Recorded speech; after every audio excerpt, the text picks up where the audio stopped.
രോഗവും പ്രായാധിക്യവും കൊണ്ട് അവശയായ അമ്മ, അമ്മയെ പരിചരിക്കാൻ ജോലി ചെയ്യാൻ ആകാതെ മകൻ, തലയ്ക്കുമേൽ ലക്ഷങ്ങളുടെ കടവും.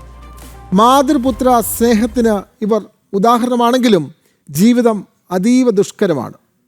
കാലടി ചൊവ്വര സ്വദേശിയായ സുരേഷും അമ്മ തങ്കമണിയും സുമനസ്സുകളുടെ സഹായം തേടുന്നു.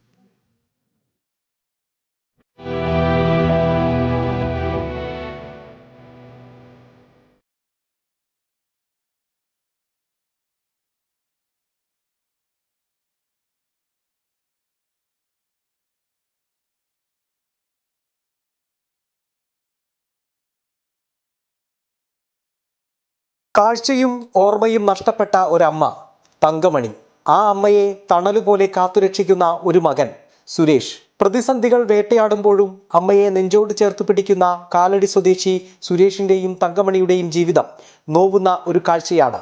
ശ്രീമൂലനഗരം ചൊവ്വര പാക്കണത്തുമറ്റത്തിൽ സുരേഷിന്റെ ലോകം ഇന്ന് തന്റെ അമ്മ തങ്കമണിയാണ്. 10 വർഷം മുമ്പ് കാഴ്ച നഷ്ടപ്പെട്ട തങ്കമണിക്ക് 2018 ഓർമ്മശക്തിയും നഷ്ടമായി. ഓട്ടോ ഡ്രൈവറായിരുന്ന സുരേഷിന് അമ്മയെ തനിച്ചാക്കി 2 മണിക്കൂറിലധികം ജോലിക്ക് പോകാനാവില്ല. സഹോദരിമാരുടെ വിവാഹവും പിതാവിന്റെ ചികിത്സയുമായി ബാധ്യതകളേറിയപ്പോൾ വീട് പണയപ്പെടുത്തിയെടുത്ത ലോൺ ഇന്ന് സുരേഷിന് വലിയൊരു ഭാരമായി മാറിയിരിക്കുന്നു. തിരിച്ചടവ് മുടങ്ങിയതോടെ വീട് ജപ്തി ഭീഷണിയിലാണ്. അമ്മയുടെ ഓർമ്മയും കാഴ്ചയും പറ്റി 5 വർഷത്തിന് കൂടുതലായി, 5 വർഷമായി. അച്ഛൻ മരിക്കുന്നതിന് മുമ്പ് അമ്മയ്ക്ക് ഓർമ്മയുണ്ട് പറ്റി. ഇപ്പോൾ ഒട്ടും അമ്മയ്ക്ക് ഓർമ്മയില്ല. അമ്മ 8ാം ക്ലാസ്സിൽ പഠിക്കുകയാണെന്നാണ് അമ്മ പറയണത്. 8ാം ക്ലാസ്സിൽ പഠിക്കുന്ന ബുക്കൊക്കെ രാത്രി ആകുമ്പോൾ ചോദിക്കും, ബുക്ക് എന്തെന്ന് ചോദിക്കും. വേറൊന്നും അമ്മയ്ക്ക് അറിയാൻ പാടില്ല.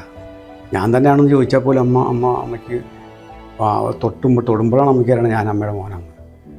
രാത്രിയും ഫുൾ ടൈം രാത്രി ഉറക്കില്ല. രാത്രി അമ്മ പകലെടുന്ന് ഉറങ്ങും, രാത്രി ഉറങ്ങാണ്ട് ഇങ്ങനെ വിളിക്കലാണ്. വിളിച്ച് നമുക്ക് ഉറക്കം ഉണ്ടാവില്ല. അത് കുഴപ്പമില്ല എൻ്റെ അമ്മയല്ലേ, എനിക്കതിൽ പ്രശ്നമൊന്നുമില്ല. സാമ്പത്തികപരമായിട്ട് എനിക്ക് 2 ലക്ഷം രൂപ സൊസൈറ്റിയിലുണ്ട്. പിന്നെ വണ്ടിയുടെ കട 1 ലക്ഷം അതുണ്ട്. അത് പിന്നെ എന്തെങ്കിലും ആവട്ടെ നോക്കിയാൽ വണ്ടി 21 വർഷമായിട്ട് ആധാരം സൊസൈറ്റിയിലിരിക്കുകയാണ്. അത് നമുക്ക് കൊടുക്കാൻ ഇപ്പം 6 ലക്ഷം രൂപ അച്ഛൻ മരിക്കുമ്പോൾ 6 ലക്ഷം രൂപ ഉണ്ടായിരുന്നു. അത് 4 ലക്ഷം രൂപ ഓരോരുത്തരുടെ കൈകാര്യം പിടിച്ച് ഓരോന്ന് കിട്ടി. ഇനിയിപ്പോൾ 2 ലക്ഷം രൂപ അത് ഇനി വീട്ടിലേക്ക് വീണ്ടും കടലാസ ഒരാഴ്ച എനിക്ക് ബുദ്ധിമുട്ടാവും. വിവാഹം പോലും കഴിക്കാതെ അമ്മയുടെ പരിചരണത്തിനായി സുരേഷ് ജീവിതം മാറ്റിവെച്ചു. ചിലർ അമ്മയെ വൃദ്ധസദനത്തിലാക്കാൻ ഉപദേശിച്ചുവെങ്കിലും സുരേഷിന് മനസ്സു വന്നില്ല. നന്മയുള്ളവരുടെ സഹായഹസ്തമുണ്ടായാൽ മാത്രമേ 3 ലക്ഷത്തോളം രൂപയുടെ കടം തീർത്ത് സുരേഷിനും അമ്മയ്ക്കും ഈ കൊച്ചു വീട് നിലനിർത്താൻ സാധിക്കൂ. കടബാധ്യതകൾ തീർക്കാനും ചികിത്സയ്ക്കും സുമനസ്സുകളുടെ സഹായം തേടുകയാണ് ഇവർ. ജനം, കൊച്ചി.